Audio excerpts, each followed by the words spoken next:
नमस्कार दोस्तों, GS recipe के यूट्यूब चैनल पर आपका स्वागत है। आज हम संगम काल के बारे में डिस्कस करेंगे, जिसमें हम चोल वंश के बारे में, चेर वंश के बारे में तथा पांड्या वंश के बारे में जितने भी क्वेश्चन आए हुए हैं प्रीलिम्स में, उन सभी का डिस्कशन करेंगे। चलिए पहले प्रश्न से स्टार्ट करते हैं। पहला क्वेश्चन बोल रहा है कि संगम साहित्य में कावेरी पत्तनम का संबंध किससे है। तो कावेरी पत्तनम का जो संबंध है वह चोलों से है। Option number A is the right answer. इसके बारे में कुछ महत्वपूर्ण तथ्य जान लीजिए। महत्वपूर्ण तथ्य यह है कि संगम साहित्य में जो कावेरी पत्तनम था, जिसका एक और नाम था, जिसका नाम पुहार भी था। जिसका नाम क्या था? जिसका नाम पुहार भी था। इसका जो संबंध है वह चोलों से था। और चोल वंश की जो राजधानी थी पहले उरैयूर थी। कौन सी थी? पहले उरैयूर थी। बाद में इसे पुहार स्थानांतरित कर दिया गया था, जिसे कावेरी पत्तनम के नाम से भी हम जानते हैं। और कावेरी पत्तनम इस काल का एक समृद्धशाली बंदरगाह भी था, जहाँ से बड़े बड़े जहाज माल लाद कर विदेशों में आते जाते भी थे। और एक जगह है जिसका नाम है पट्टिन पैले, पट्टिन पाले। यहाँ के कवि ने कावेरी पत्तनम के क्षेत्रों में उद्योग तथा व्यापार की समुन्नति का बड़ा ही बेहतरीन तरीके से उदाहरण जो है वह प्रस्तुत किया है। बहुत अच्छी तरीके से इन्होंने वर्णन भी किया है। तो इस प्रश्न का जो सही जवाब है वह क्या है? वह है option number A is the right answer. अगले प्रश्न की ओर बढ़ते हैं। अगला प्रश्न क्या है? अगला प्रश्न बोला है निम्नलिखित राजवंशों में किसका उल्लेख संगम साहित्य में नहीं हुआ है। तो किसका उल्लेख संगम साहित्य में नहीं हुआ है? कदम्ब का उल्लेख संगम साहित्य में नहीं हुआ है। Option number A is the right answer. इसके बारे में भी कुछ महत्वपूर्ण तथ्य जान लीजिए। महत्वपूर्ण तथ्य यह है कि संगम साहित्य में तत्कालीन 3 राजवंश थे, जिसका नाम क्या था? एक का नाम था चेर, दूसरे का नाम था चोल और तीसरे का नाम था पांड्य। इनके विषय में विस्तृत जानकारी हमें संगम साहित्य से पता चलती है। और संगम जो है वह तमिल कवियों का संघ अथवा मंडल था। इन संघों अथवा परिषदों का जो आयोजन था वह पांड्य शासकों के संरक्षण में किया गया था।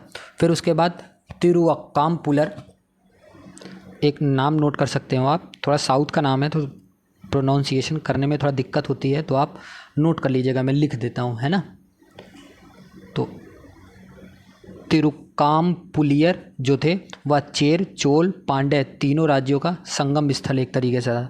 जबकि कदम राजवंश के जो लोग थे वह कुंतल, मतलब आज के कर्नाटक में शासन करते थे। कहाँ पर? कर्नाटक में शासन करते थे। इनकी जो राजधानी थी वह वनवासी थी। किनकी? जो ये कुंतल थे जो कर्नाटक में शासन करते थे, इनकी राजधानी क्या थी? इनकी राजधानी वनवासी थी। तथा संगम साहित्य में कदम, पल्लव और चालुक्यों का जो उल्लेख है वह नहीं मिलता है। तो इस प्रश्न का जो सही जवाब था वह क्या था? वह था option number A is the right answer. अगले प्रश्न की ओर बढ़ते हैं। अगला प्रश्न क्या है? अगला प्रश्न बोल रहा है कि संगम युग में कौन सा राज्य नहीं था। तो मैंने बताया था संगम युग में कौन सा राज्य नहीं था? पांड्य था, पल्लव राजवंश नहीं था। Option number D is the right answer. Option number D is the right answer. अगले प्रश्न की ओर बढ़ते हैं। अगला प्रश्न क्या है? अगला प्रश्न बोल रहा है कि भारत के इतिहास के संदर्भ में निम्नलिखित युग्मों पर विचार कीजिए। कौन से निम्नलिखित युग्म हैं? तो युग्म दे रखा है। पहला है इरीपत्ती। इरीपत्ती का मतलब विवरण क्या है? भूमि जिससे मिलने वाला राजस्व अलग से ग्राम जलाशय के रखरखाव के लिए निर्धारित कर दिया जाता था। तो यह कथन जो है बिल्कुल सही है। दूसरा बोल रहा है कि तनियूर जो था, क्या था? तनियूर जो था वह एक अकेले ब्राह्मण अथवा एक ब्राह्मण समूह को दान में दिए गए ग्राम के बराबर था। तो यह जो कथन है यह कथन गलत है। ठीक है। तीसरा बोल रहा है कि जो घटिका था वह प्रायः मंदिरों के साथ संबंध विद्यालय होता था। तो ये बात बिल्कुल सही है। तो पहला और तीसरा सही है। तो इस प्रश्न का सही जवाब क्या होगा? इस प्रश्न का सही जवाब होगा option number D is the right answer. Option number D is the right answer. इसके बारे में भी कुछ महत्वपूर्ण तथ्य जान सकते हैं। महत्वपूर्ण तथ्य क्या है? महत्वपूर्ण तथ्य यह है कि एरीपत्ती, आप नाम नोट कर सकते हैं तीनों के। ये जो तीनों नाम दे रखे हैं ना इसमें, ये इरीपत्ती, तनियूर और घटिका, यह जो है यह चोल शब्दावलियाँ हैं। कौन सी? चोल की शब्दावलियाँ हैं। इरीपत्ती उस भूमि को कहा जाता था जिससे मिलने वाला राजस्व अलग से ग्राम जलाशय के रखरखाव के लिए निर्धारित कर दिया जाता था। और जो घटी अथवा घटिका प्रायः मंदिरों के साथ संबद्ध मठ अथवा विद्यालय को कहा जाता था। जब बड़े बड़े शहर या गांव एक अलग कुर्रम मतलब ग्राम समूह बन जाते थे, तब उन्हें तनियूर अथवा तंकुरम कहा जाता था। जबकि एक अकेले ब्राह्मण अथवा ब्राह्मण समूह को दान में दिए गए ग्राम जो होते थे वह एक भोग्य, आप नाम नोट कर सकते हैं, एक भोग्य या ब्रह्म भोग्य कहलाते थे, या ब्रह्म भोग्य जो है वह कहलाते थे। तो इस प्रश्न का सही जवाब क्या था? इस प्रश्न का सही जवाब था option number D is the right answer.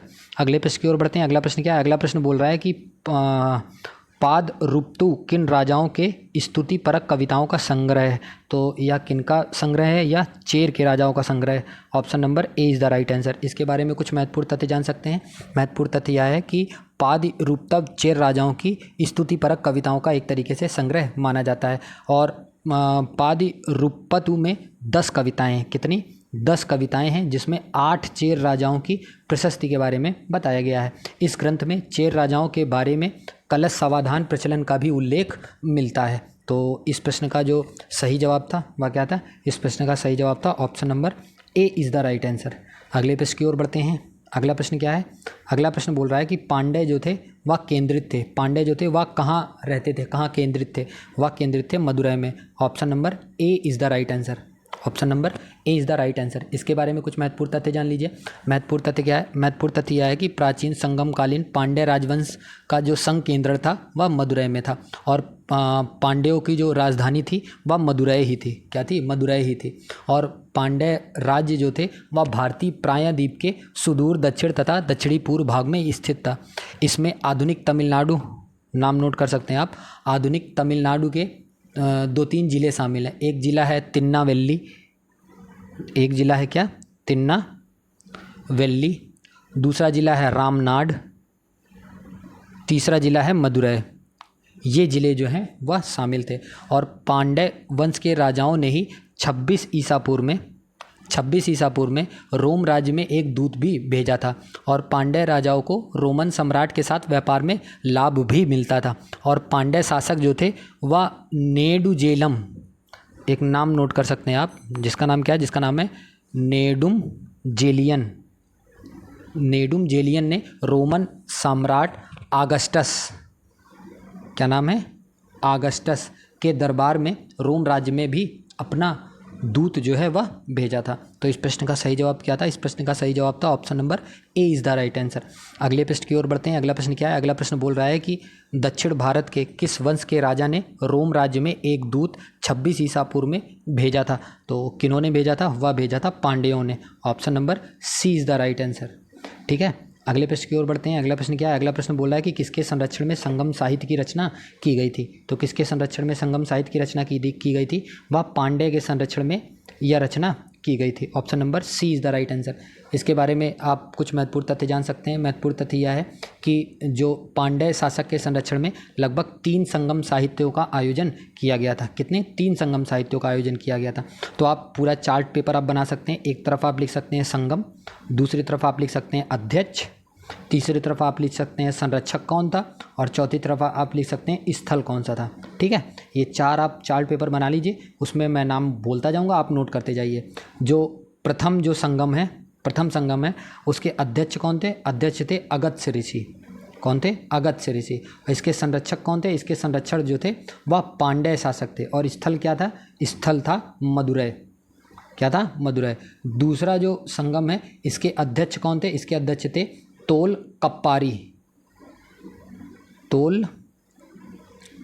Copier. और इसका संरक्षक कौन था? पांड्य ही शासक थे। और स्थल कौन सा था? स्थल था कपाटपुरम, जिसको हम अलवय भी बोलते हैं। ठीक है, और तीसरे पे आप नाम नोट कर सकते हैं। तीसरे संगम पर थे नक्कीरर। जो अध्यक्ष थे वो कौन थे? अध्यक्ष थे नक्कीरर। और जो संरक्षक थे वो पांड्य शासक थे। और जो स्थल था वह उत्तरी मदुरा था। वह कौन सा था? वह उत्तरी मदुरा था। तो इस प्रश्न का जो सही जवाब था वह क्या था? वह था option number C is the right answer. और तीनों संगम साहित्यों के बारे में आप याद कर लीजिएगा, काफ़ी इंपॉर्टेंट है। इस प्रश्न का सही जवाब है option number C is the right answer. अगले प्रश्न की ओर बढ़ते हैं। अगला प्रश्न क्या है? अगला प्रश्न बोल रहा है कि पांड्य राज्य की जीवन रेखा कौन सी नदी थी?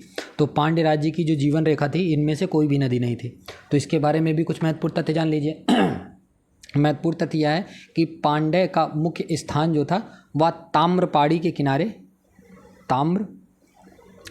किनारे कोरकै नगर था। कौन सा? कोरकै नगर था। कोरकै आज के तिरुनेलवेली जिले में पड़ता है। आप नाम नोट कर सकते हैं। आज के तिरुनेलवेली जिले में आज के पड़ता है। और पांड्य राज की जो जीवन रेखा थी उस नदी का नाम वैगेयी नदी था, वेगी नहीं था, ध्यान रखिएगा, वैगेयी नदी था, ना कि वेगी नदी। और वेगी नदी जो है ना, ये नदी, ये जो दे रखी है वेगी नदी जो है वह चालुक्यों से संबंधित है, जो आंध्र प्रदेश में पड़ती है। ठीक है, तो इस प्रश्न का सही जवाब कोई भी नहीं था। ठीक है, अगले प्रश्न की ओर बढ़ते हैं और आज का अंतिम प्रश्न है, निम्नलिखित में से कौन सा एक महत्वपूर्ण पांड्य बंदरगाह था जिसकी प्रसिद्धि जो थी वह संगम काव्यों तथा यूनानी वृत्तांतों में मोतियों के लिए लिपिबद्ध थी। तो इसका सही जवाब क्या है? इसका सही जवाब है option number B is the right answer, Korkai थी। ठीक है, इसके बारे में भी कुछ महत्वपूर्ण तथ्य जान सकते हैं। महत्वपूर्ण तथ्य यह है कि एक अज्ञात ग्रीक नाविक था जिसने एक रचना की थी जिसका नाम है, मैं वैसे पहले बता चुका हूँ, Periplus of the Erythraean Sea, Periplus of the Erythraean Sea, इन्होंने एक रचना की थी।